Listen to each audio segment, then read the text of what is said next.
In my direct family, too, I definitely think that it would.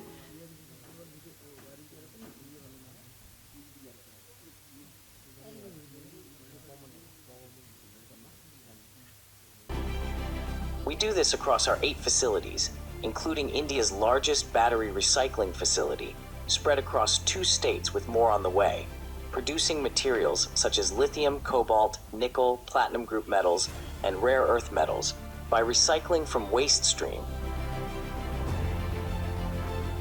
Moving to net zero is critical for our Earth and for our future generations, and thus the sustainable production of the 50 critical materials identified by governments worldwide is our goal at LOHUM.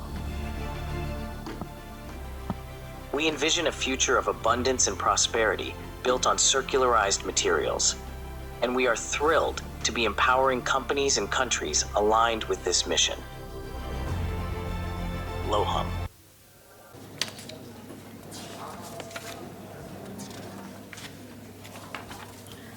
Good morning, everyone. All right, so we are about to start there when we are not starting yet. However, I request everyone to kindly vacate this aisle as our guest of honor for the day is arriving in a while. Also, I completely understand how important tea and coffee is in our life. So if you're still having it, I would request you all to please bring it to your respective table. You can finish it over here because we are about to start today's conference. Thank you.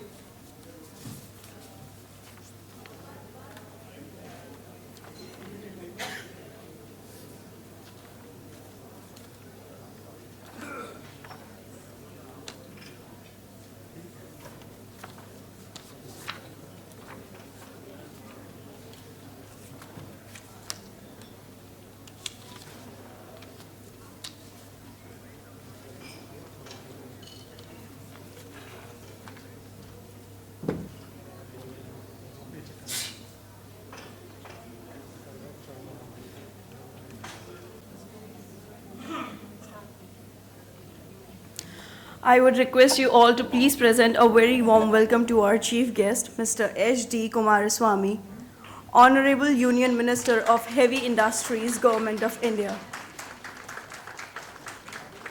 We welcome you, sir.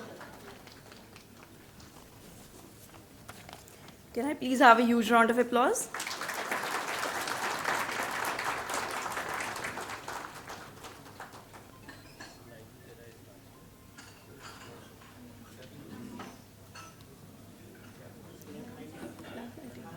Okay. All right. So we would request you and our respected dignitaries to please come forward for the lamp lighting ceremony in order to have an auspicious start for the day.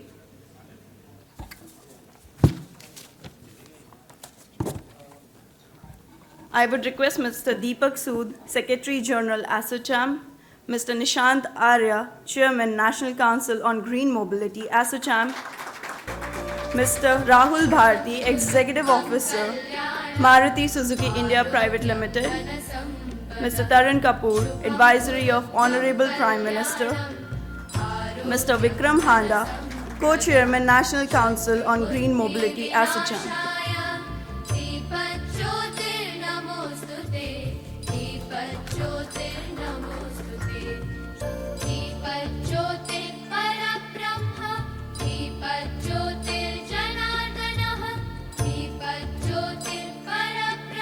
I would request the esteemed dignitaries to please join us on the dais.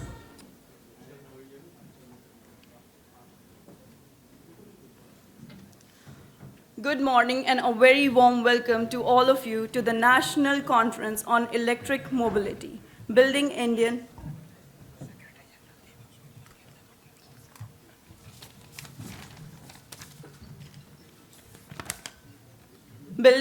an Electric Mobility Hub for Viksit Bharat, presented to you by ASSOCHAM. I am Harsha Pandey, your host for the day. Few house calls before we start today's event. I would request you all to please put your phone on silent. In case of any emergency, you can walk out the conference hall and attend the same. We are going to have a question-answer round after every session discussion. So I would request you all to please raise your hand, identify yourself and your question, and please proceed accordingly. We are also going to have networking lunch and break in order to justify your more questions. Now, I would like to present a very warm welcome for all our dignitaries present here. I would request Mr. Deepak Sood, Secretary General ASSOCHAM, to please present a floral welcome to our chief guest, Mr. H.D. Kumaraswamy, Honorable Union Minister of Heavy Industries, Government of India. May I please have a huge round of applause? Welcome, sir.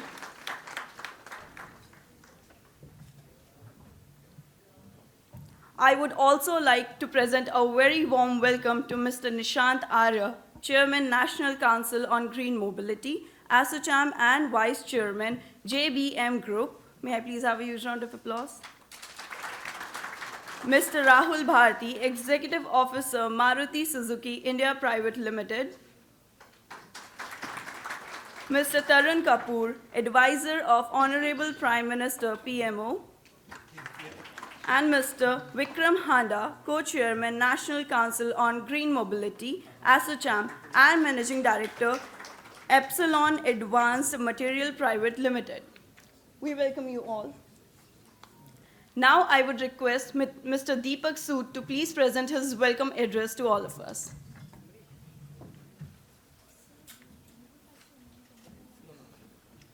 Thank you very much.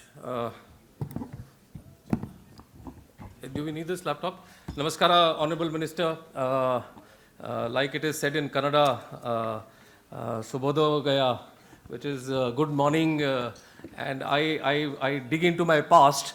I have spent a couple of years when he was the Chief Minister, Government of Karnataka, directly as Invest Karnataka CEO, and we've grounded together a lot of investments. So this takes me into a nostalgic moment with him, a man who has done a lot of work, a lot of action while he was the Chief Minister over there. And today what I would sense is a lot of investments that have come through, grounding of Boeing, or it was the Kopal toys clusters and all, that goes a credit to him. So a big round applause for him, and that he's come and taken over as a Minister for Heavy Industries. A lot is expected that will come under his leadership, and I think that's where we are. I believe a warm welcome to Tarunji.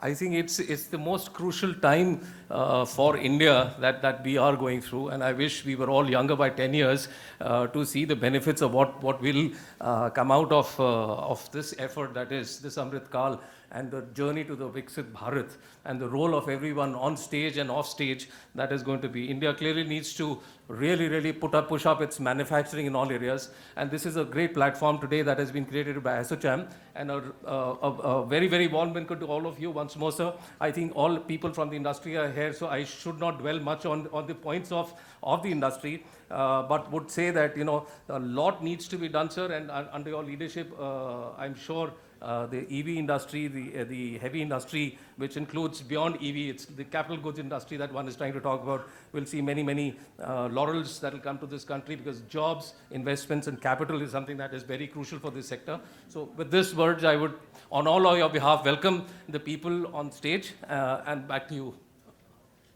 Where's this girl? Yeah, come.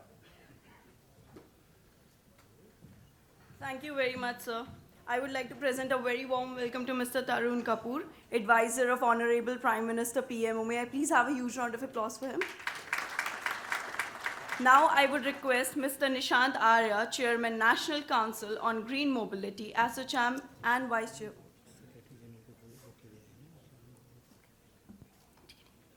Okay, I would request Mr. Deepak Sood to please present a floral welcome to Mr. Tarun Kapoor.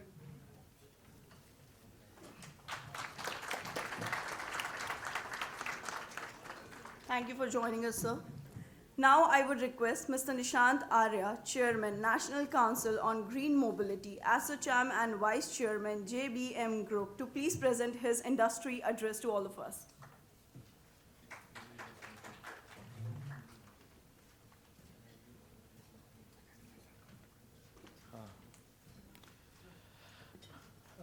Good morning, ladies and gentlemen. I think today we are honored and blessed to have such an august panel, which is led by nonetheless, but our own minister who has been so dynamic, and the industry is blessed to have him as the heavy industry and the steel minister of India, Shri H.D. Kumaraswamy ji.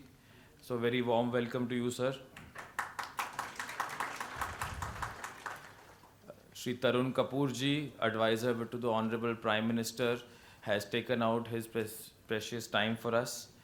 Our industry colleagues, Vikram, who's also the co-chair, Deepak, Rahul, I think definitely we all see that this conference is being organized at a very opportune time, because right after the elections, after the government has been formed, this is the first conference of this scale and size, which is dedicated to the EV sector. And sir, we are very glad to have your presence, because all of us have a lot of opportunities, a lot of questions, and a lot of interesting propositions where we all look forward to your guidance in this sector. Sir, just to apprise you that the EV sector consistently has been performing and has transitioned into an ecosystem play now, where we have multiple traditional OEMs, new startups which have come up. Parallelly, we are seeing multiple EV aggregate manufacturers in the battery space, battery pack space, PLI aspirants who have really executed projects and are executing projects. Also, a lot of focus is coming up in the power electronics space, and we are very happy to see the semiconductor policy coming in that will really support the industry. And parallelly, sir, we are now ensuring and seeing that how we request that you push this sector to become have an infrastructure tag, and so that the Ministry of Finance recognizes this as an infrastructure segment, and definitely that will open a lot of pools of capital which can come into this segment and will fuel the growth here. Parallelly, we are all looking forward to seeing, sir, that we have substantial investment which is happening in technology, and technology redundancy is also very high in this sector. So how, like we had manufacturing PLI, any technology support, now there's a big fund also which is in place by the Government of India, how that can come to sectors like EV. So today different policies like PLI or semiconductor, and similarly now, sir, our sector focused policy, I think that is something which all of us really aspire for, is FAME 3 or a new version of FAME which is going to come, how that will really support the sector. Parallelly, there has been a lot of work which is happening upstream, downstream in the segment, and a lot of localization is happening. I think India can definitely work to become the EV powerhouse of the world, and our vision is that definitely by 2030, if India can become the EV capital of the world, nothing like it. And but for that to happen, sir, I think the kind of steps which we take today, the seeds we sow today, would really be reaping the benefits in 2030 and beyond. So, sir, that is the whole purpose of this conference, is to apprise you that after your inaugural session and Kapoor Saab's inaugural session, post that we will be having multiple deliberations through the day on different technologies with STUs, with battery charging, mobility solutions, and many more areas. And there are a lot of industry leaders who would be participating in those sessions. So we would also be looking forward to giving you our suggestions and our inputs as ASSOCHAM to really see what are the areas we could do which could culminate from this conference and a lot of prior experiences we've had. And definitely we would seek your guidance on the same as well, sir. At the same time, what I would like to share, the industry is totally committed, and we are investing a lot in software, hardware, firmware technologies. A lot of focus is coming on seeing that how we are making in India and how we are making for the world parallelly. And even in the recent budgets, sir, the kind of things which have come up for employment and skilling are very heartening to see, because in our sector, since it's a new sector in the last 7 to 8 years, so skilling is a very high requirement, and the sector would be definitely having at least 50 million jobs in the next 10 years. And that is the kind of opportunity which we have, where people can really enhance their value proposition in terms of their skill sets, primarily on electroelectronics, diagnostics, metallurgy, new age technologies, and a lot on software, hardware, firmware, in addition to many other traditional areas which have been there in the industry even today. So that is exactly what we are trying to address here, sir, and that is where we would look forward to your guidance. So not taking too much time, knowing that you are having a paucity of time today, we would all like to hear more of your guidance and inputs. Thanks a lot. Thank you. Thank you very much, sir. Now I would request all our dignitaries to please come forward to release ASSOCHAM NRI report on electric mobility.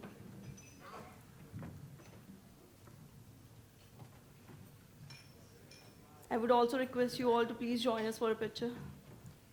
And I request you all to please have a huge round of applause.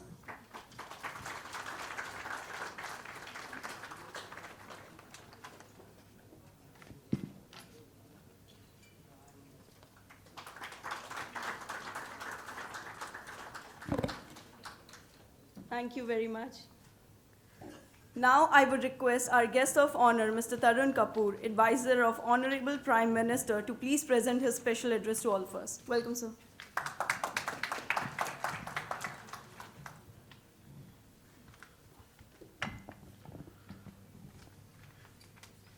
Honorable Minister for Heavy Industries and Steel, dignitaries on the dais and all the participants. I am very happy to be here, and I am also happy to see that the EV family is growing. So we have a much bigger group than the earlier events which I've been attending. And industry generally is also growing in India, but then probably we have a long way to go, and we really need to move much faster. So while in the world one observes that lots happening in the EV sector, some countries doing very well, some countries a little behind, and if we identify 4-5 sectors where India has an opportunity to lead the world, now we are very sure that EV is one of them. So maybe electronics, maybe renewable energy, equipment production, maybe certain other things. But then this sector is certainly one of them. And for us as a country, which I've been mentioning all along, that we have probably no choice other than to go towards EVs because of our huge import bill plus environmental considerations. So just a few statistics to set the tone. So out of the total CO2 emissions, 13% are contributed by the transport sector. And in that, out of that, whatever is contributed by the transport sector, 90% comes from road. So which means that if we have to tackle our environmental issues, then we have to look at the transport sector in a big way. This means a little bit of a shift from roads to railways, which will happen naturally as railways grows for carrying of goods. But then the transport sector has to reform. So which means that we have to look at all aspects of transport, even heavy transport. So trucking cannot be ignored, and I believe that now electric trucks are also a reality, and some good deployment has taken place in some parts of the world. So we also have to look at that. And right in the beginning, I mentioned that very recently, Honorable Prime Minister just mentioned that can we replace our ambulances with electric ambulances. So I'm giving this thought to the industry to develop a good electric ambulance also. So we have to look at all aspects, carrying of goods even within the cities, smaller vehicles, so that also we have to look at. But then if we look at the sales, then in last year the EV sales world over were 1.38 crores, which was 18% of the total sales of vehicles. But then China is way ahead of all others. So in two-wheelers, we can say that we are number 2 in the world, but then China sold 59 lakh two-wheelers and we sold 9 lakhs. So there's a huge gap. So and other countries are way behind. So we've done well, but then there's a huge market which is still lying for us and huge opportunities still available. In three-wheelers, we claim that we are the world's number one, but then in 23, the numbers were just 5.8 lakhs. So here, because we are looking at the world market, not just the Indian market, and I think time has also come now to look at the e-rickshaw, which is coming in the unorganized sector, and probably we have to come up with slightly cheaper products also, so that this huge sector, which has grown, probably much larger numbers are coming as e-rickshaws, which are totally unorganized. So that also we have to now bring, maybe not in the fully organized, if that may not happen immediately, but at least semi-organized. So some amount of thinking and regulation has to happen there, but then we have to have good products which are a little bit cheaper in that space also. In four-wheelers, we are way behind. China sold 81 lakhs in 23 and we sold 85,000. So look at the difference. So that's a space where we might say that we've done well, but we've not. We are way behind. On electric buses, again, we claim that we are emerging as world leaders, but then the numbers are very small. So we've been discussing this for the last so many years, but I think now a time has come where we need to really move much faster. So, and then there are so many projections made by different studies. People have done studies and made projections for what will happen to the world. So here I'm just looking at something projected by Bloomberg. So what they are saying is that by 2040, even if, say, I think they're talking of 80% EV plug-in, and even then fleet maybe just about 30-35%, because there'll be so many IC still on the road. And there's another study which says that for India, if we really have to go net zero, then by 40 we should have 100% sale coming only from electric by 2040. So that's another study. So what the world is looking at and what we are looking at is a very massive growth. Now, in order to achieve that growth, what government needs to do, what industry needs to do, and we need to do all that very fast, is something which probably you all will debate and discuss during this session which you are having. But from my side, I would request that if you have concrete ideas for what government should be doing, please tell us. Government support in the form of FAME, government support in the form of tax concessions, government support in the form of other policies which may be required. Like, we are willing to look at whatever suggestions come from the industry. But then the industry also has to gear up. We know that there are still some cost disadvantages, and then we also hear a lot of rumors being floated at times just to pull down this industry, which the industry has to counter immediately. Otherwise, then because there might be a lot of apprehensions in the minds of consumers. This is a new sector, whether EV adoption should be done now or wait, whether the price is going to fall further, whether charging infrastructure is going to come up. Let me also mention that charging infrastructure has started coming up. Our oil marketing companies gave a target of 22,000 chargers. I think as a nation, this plus what others have done, we are, I think, at 16,000 or something now. Some of them may not be working, so that also has to be pointed out by the industry, so that because whoever has installed chargers, they say that the utilization is 3%, 4%, so sometimes people don't maintain, but then the industry has to point out that these are not getting maintained, so that whoever is there in the government, we ensure that these are maintained. And then obviously then the market will also grow. But while 22,000 chargers have to be put by the oil companies, we would need quite a bigger number, and now we have to put large number of chargers in parking lots and in housing societies so that charging happens in daytime. We are going to have surplus electricity in daytime with solar, so we must shift charging to the daytime, which because this is also another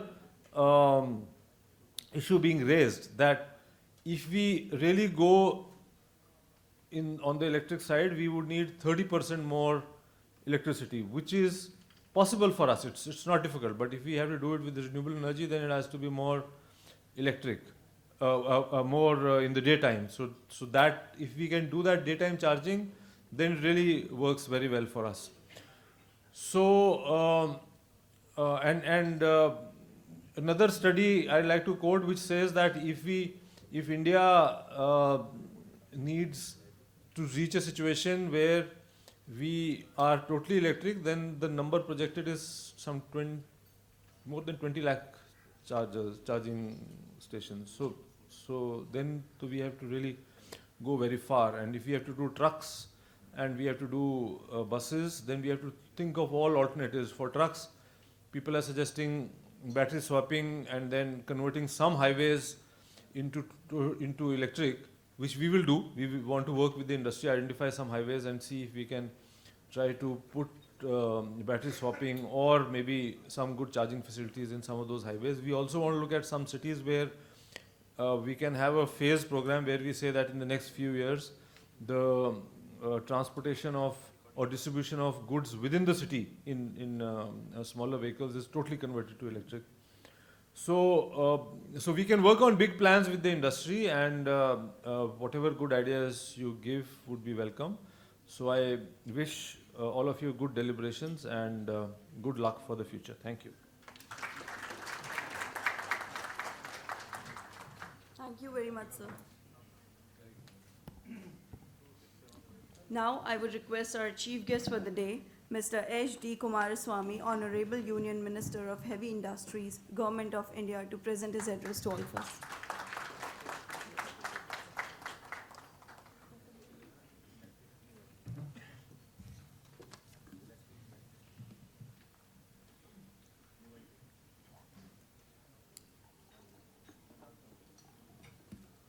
Good morning to everybody.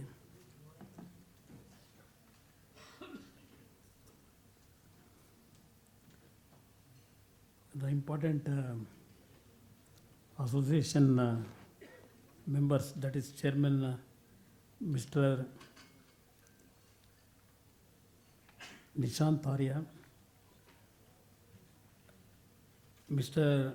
Prime Minister's advisor, PMO, Tarun Kapoor ji, Deepak Sood ji, Rahul Bharat ji, Vikram Hon'ble ji,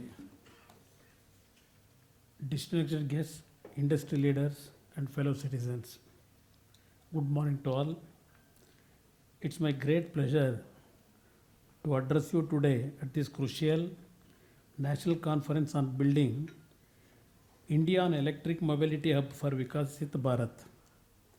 As we gather here, we stand at a pivotal moment in our nation's journey towards sustainable development and technological leadership.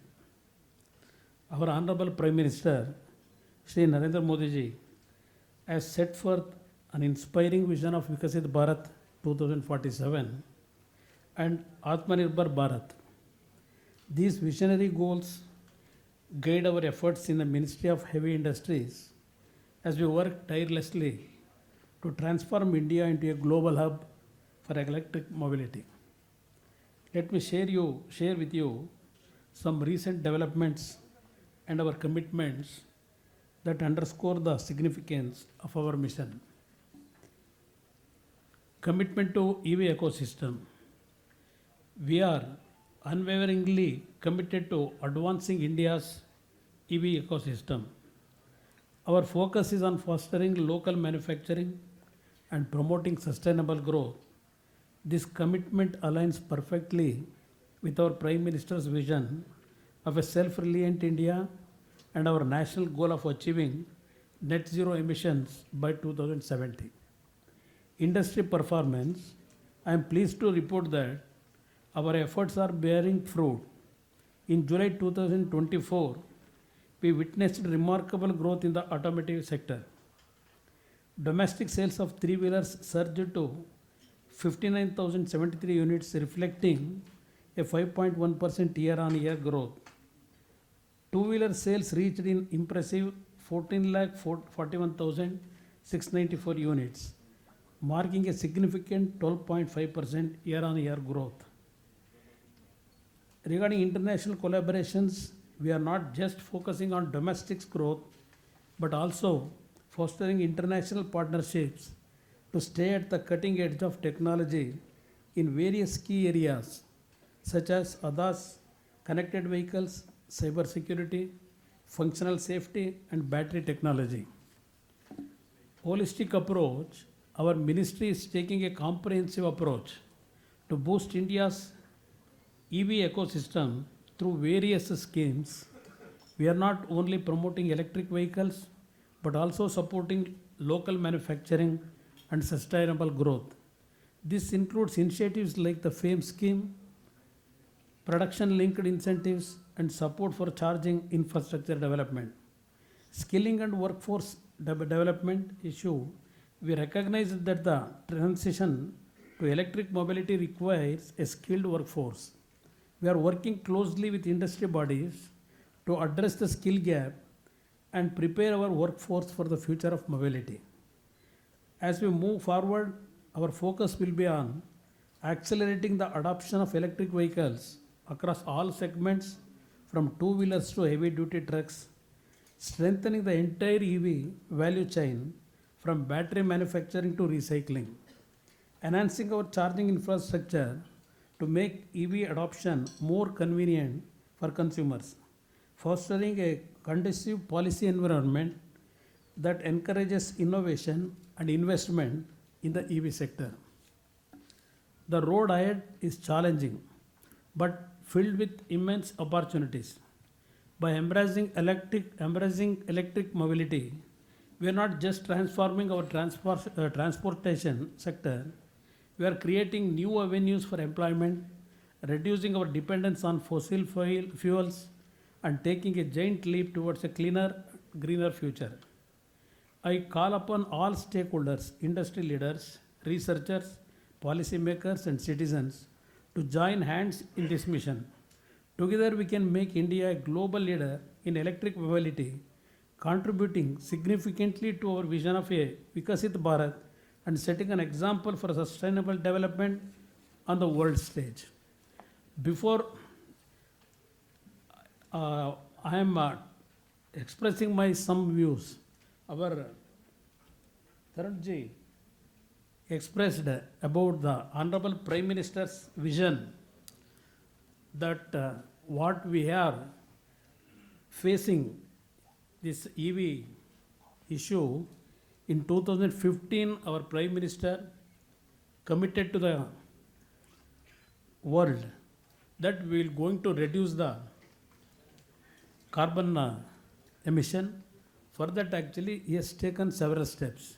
In this issue, FAME 1 and FAME 2 already, what our Prime Minister's leadership we introduced, we have several experience and several problems we are facing. I can understand. Then we have to move and travel far, far away compared to all other countries, particularly China. We are very bent to China, but we required your effort, your strength to give all kind of support from the government. FAME 3 also we are working out several issues. Our Tarun expressed in his speech, but the achievement what we have to move further and what is our commitment to the climatic change issues, environment issues, everything he expressed in his speech. We are with you. Our government is with our Prime Minister's vision. I am understanding. Actually, I will promise you that what are all the problems you are facing in this actually growth, we are with you. You can advise us because 2015 this electric mobility issue started. From there we are traveling. But the achievement, it is not to the expectation of the Prime Minister according to me, but in future, for this electric mobility issue, we are with you. Whatever experience you had actually in previous last 4, 5, 7 years, you please, you advise us. We are going to take all necessary action for the growth of the this electric mobility issue. Thank you, everybody.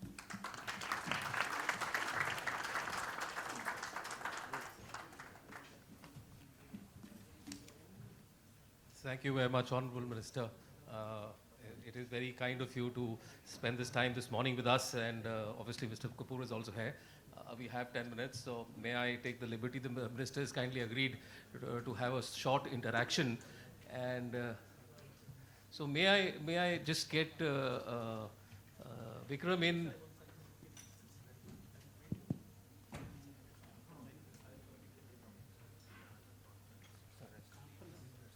Okay, chal. So we would like to close. Yeah.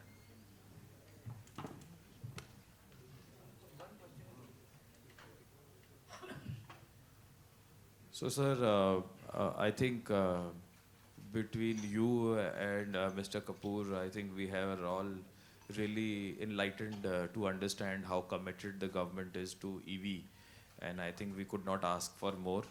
So, definitely. So, I think only a couple of points from my side is that today we are working in a big way, and as Kapoor have also mentioned, that big focus is there. So, if we can have a long-term roadmap of 5 years to really see on the EV policy with subsidy framework in place. And secondly, if we can link the renewable energy program to the EV program to see that how we are drawing green energy and their energy storage, because the battery technology which is used in electric vehicles is similar for energy storage also. So with energy storage, the availability of power challenge can also be addressed. And there, I think a lot of solutions are available with software, hardware, firmware, which can address those challenges, sir. So if around that and coupled with skilling, what we discussed, I think skilling, a lot of programs are being laid out and with the Honorable Prime Minister's guidance in the budget. So there, if specifically to EV, high-tech skilling, certain things could come out, I think that would really help the sector, sir, in a very big way.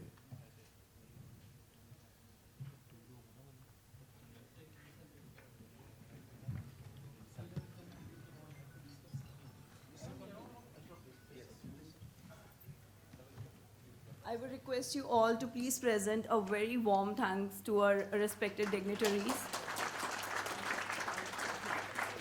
We are very honored that you were here to present your insights with all of us.